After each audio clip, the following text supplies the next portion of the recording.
नमस्कार मंडळी, स्वागत आहे तुमचं माझ्या चॅनलमध्ये मुक्तास किचन आणि व्लॉग. चला आज बनवूया मस्त भरलेल्या वांग्याची भाजी.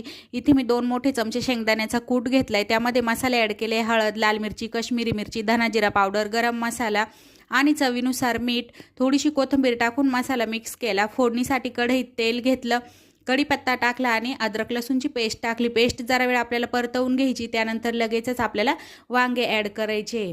हे छोटेवाले निळे वांगे लवकरच शिजतात. थोडेसे मिक्स करायचे मीठ टाकून. 2 मिनिटं आपल्याला वाफ दडपवायची आणि लगेचच बनवलेला मसाला ॲड करायचा. मसालाही 2 मिनिटं आपल्याला मिक्स करून घ्यायचा, म्हणजे मसाला परतल देखील आणि वांग्यालाही बरोबरीने लागून जाणार.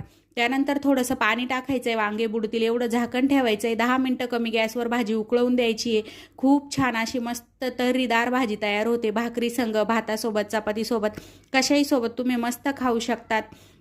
कशी वाटली रेसिपी नक्की सांगा आणि चॅनलला लाईक शेअर सबस्क्राईब करा. बाय.